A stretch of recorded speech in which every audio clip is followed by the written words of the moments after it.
President Trump spoke to the Republican Jewish coalition over the weekend, as did DeSantis. And Trump wasn't mincing any words about his position vis-a-vis Israel. When I'm back in the White House, America's enemies will now once again, and they're going to know it, that if you try to kill our citizens, we will kill you. We will kill you. I told them all that. We had no problem. If you spill a drop of American blood, we will spill a gallon of yours. We do not.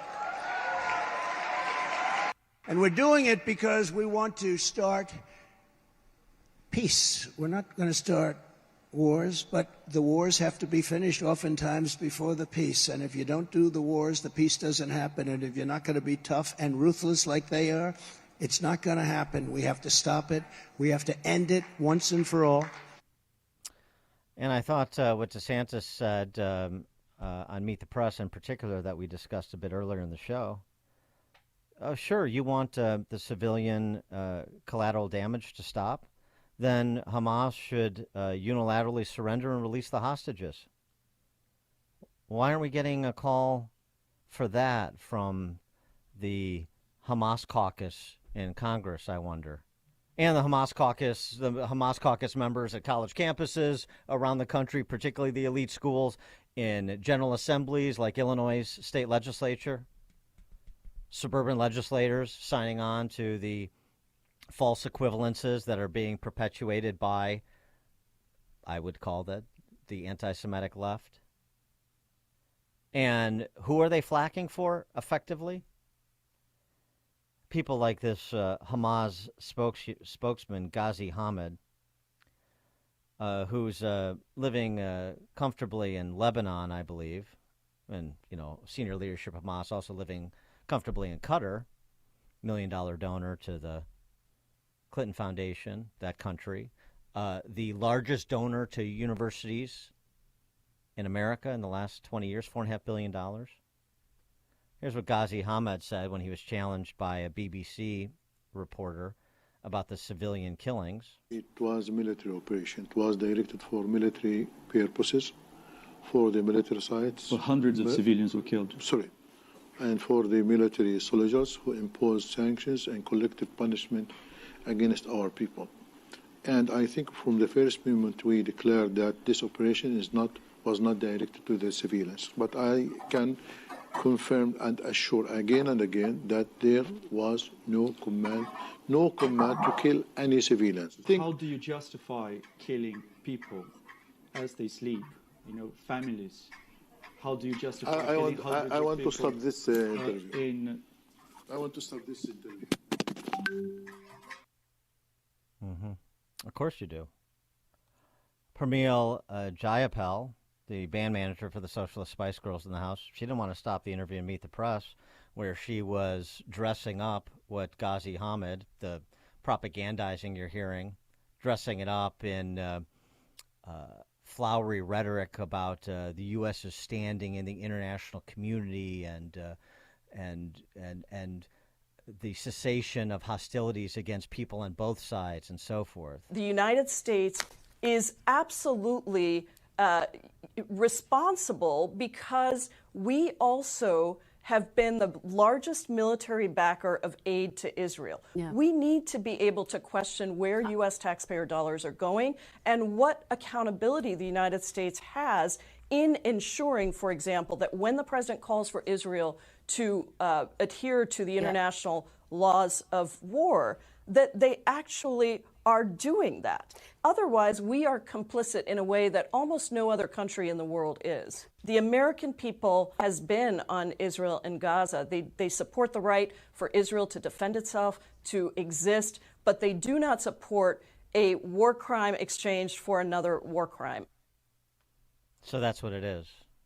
Israel's response is a war crime, and America is complicit because of our support for Israel. Earlier in that interview, as we discussed, she compared Israel to Russia.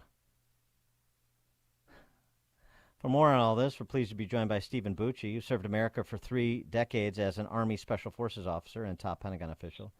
He's a visiting fellow at the Heritage Foundation's Allison Center for Foreign Policy Studies as well. Steve Bucci, thanks for joining us. Appreciate it. It's my pleasure. Thank you for having me on the show. So, is Trump right? Is Jayapal right? Is the correct position somewhere in the middle? Uh, well, it's definitely not at the extremes. However, Jayapal's opinion is kind of loony and completely divorced from reality. When either of those folks who were flacking for Hamas are saying, "Well, there was no civilians hurt," that's nonsense. I mean, people who have written press stories against Israel have gone in and confirmed the atrocities that Hamas committed. They have Hamas And intended to commit, by the way, and intended to yeah, commit. that they have terrorists that they captured who have admitted during interrogation, not like with wires attached to them or anything, but just sitting across the table going, "Why did you do this?" They said, "Well, that was our orders. That's what we were supposed to do." Why? Well, to create fear, to break their spirits, and then to sit there and say, "Well, you can't do a war crime to return a war crime." Well, first of all, I don't see anything that Israel's done that's a war crime. They were attacked. Their civilians were attacked, and they are responding to that. Now, there are some people around the world who don't like that. They think Israel should just take it, or better yet, Israel just disappear. But, I reference your listeners back to the original response of the world community when this thing started. And almost uniformly, the governments of the world, it at least were benign, if not, giving sympathy to Israel, saying they were the aggrieved parties. Then, once the Palestinian propaganda machine got going and they started all of these protests, which frankly, in some cases, were like 200 or 300 people. In others, in some of the European capitals, was much larger, very vocal, very prone to violence. And now everybody's going, "Oh, well, maybe we should tell Israel to stop." Okay, it's either Israel is the aggrieved party or not.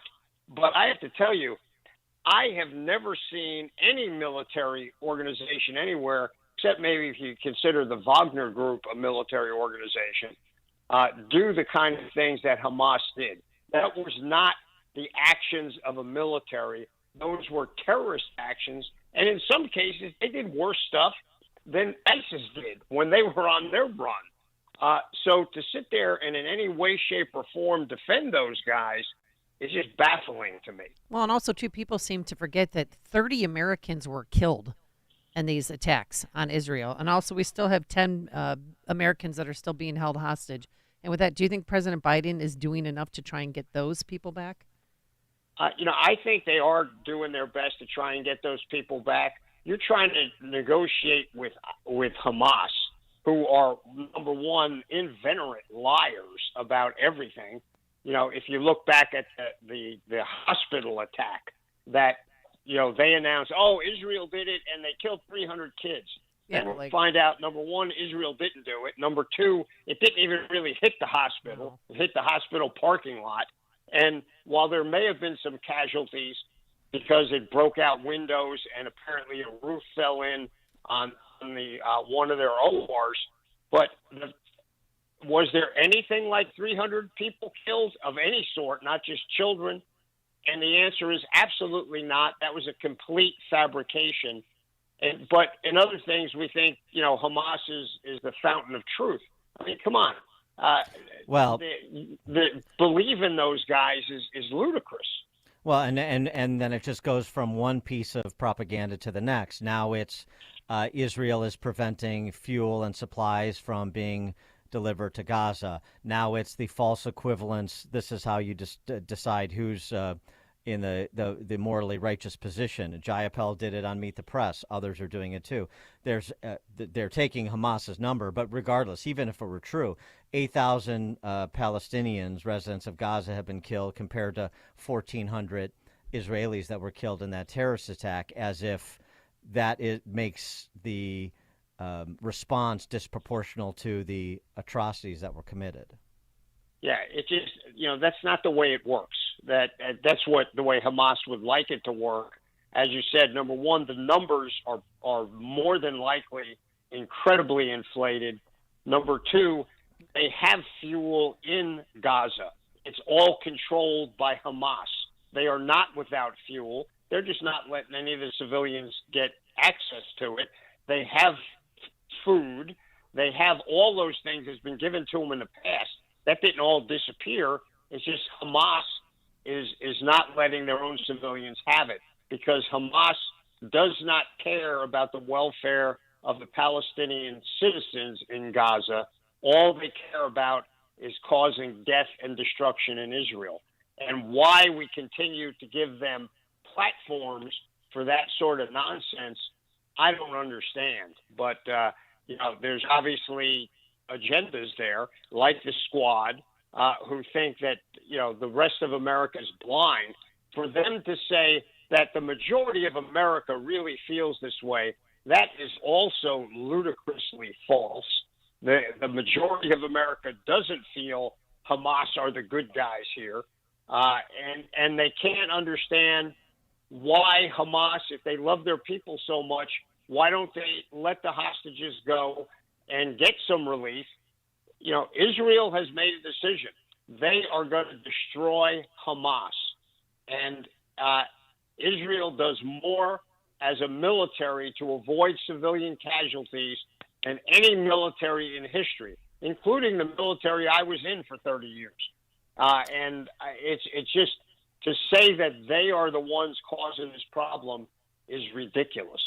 What's the nature of the ground offensive? It's been described by a number of experts as sort of urban warfare that is more complicated than almost any other topography, with the anthill labyrinth of tunnels, with the booby trapping of buildings and other areas in and around Gaza, and I mean, so there was some suggestion. Actually, it was made by son of Hamas, the son of one of the founders of Hamas, who became an Israeli intelligence asset, converted Christianity, came to America. He said, look, they should take their time, do as much intel gathering as possible because of how dangerous that ground invasion is going to be for the Israeli soldiers to minimize the number of soldiers killed in action. What's your assessment? That is an accurate assessment. Urban warfare is particularly dangerous under the best of conditions. In this case, you have an incredibly densely populated area. Everything is really close together. There's now been the destruction of a lot of buildings, which causes a lot of debris all over the battlefield.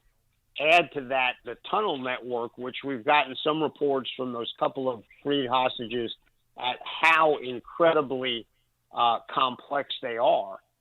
Israel, one of the reasons Israel's been waiting to do this is they have been collecting intelligence.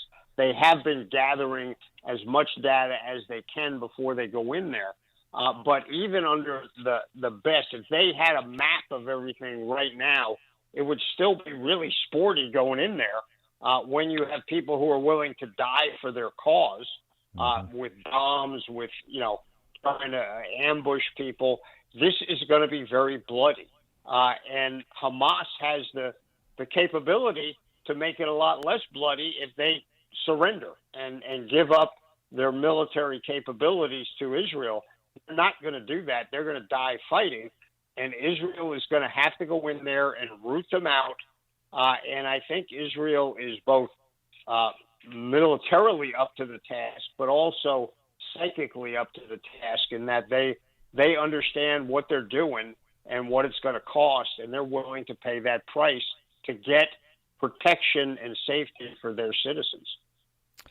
I wanted to move to Ukraine and get your handle on things in Ukraine at present.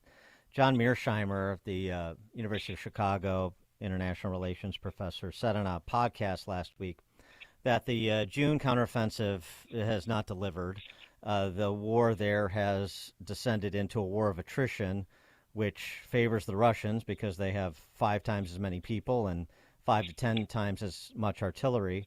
The United States is not in a position to really equalize that disparity in artillery while the Russians continue to produce at a brisk pace. And so he worries, though he thinks the possibility is remote, that in order to prevent Russia from overrunning Ukraine, that there may be temptation for the United States to get more directly involved. What's your assessment on all that? What's your picture of where things stand? I'm a little less bleak than Dr. Mearsheimer. Last time I checked, I don't think he ever fought in the war.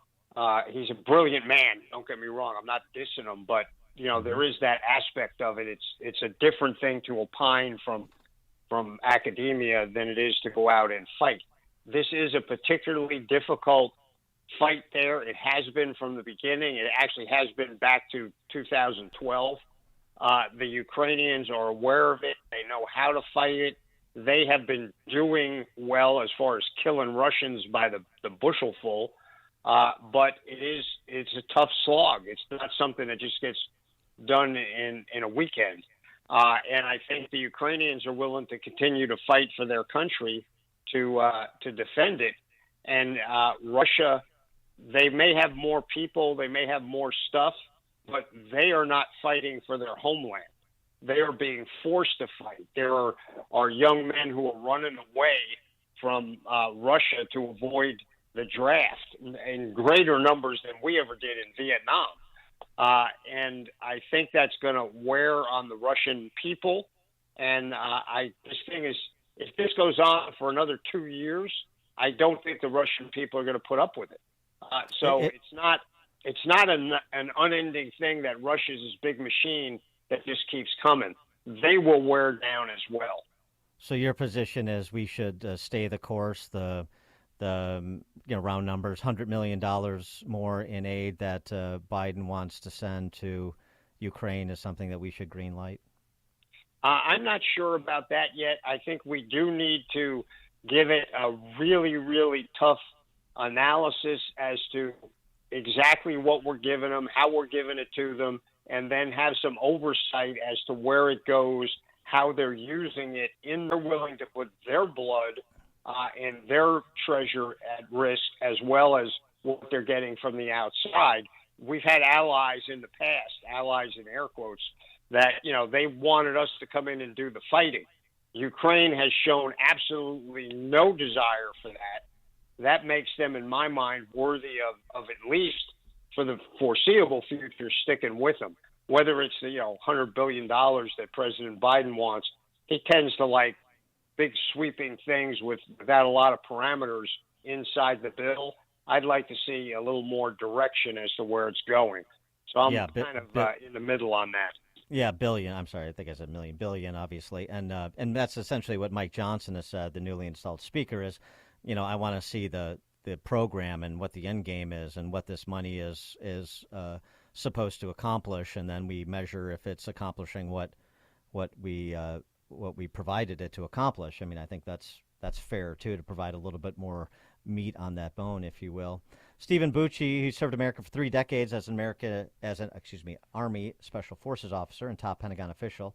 He's a visiting fellow in the Heritage Foundation's Allison Center for Foreign Policy Studies. Steve Bucci, thanks so much for joining us. Appreciate it. Thank you for having me on the show. I appreciate it, and have a great week. You too, and he joined us on our turnkey.pro answer line. Connect with Dan and Amy on the AM 560 The Answer mobile app. Just text the word app to 64636 to download the app today. Relief Factor, pain relief that's natural, pain relief that works, and pain relief that attacks the source of the pain.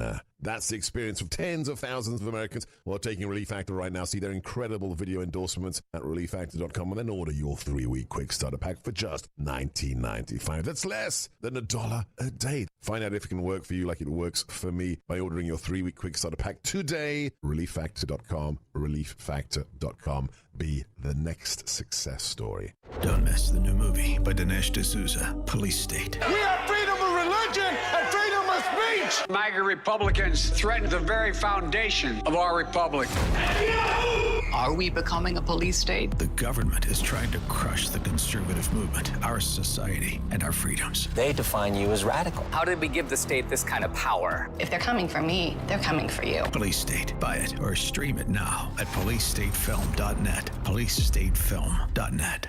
Eating balance of nature, fruits and veggies, is not replacing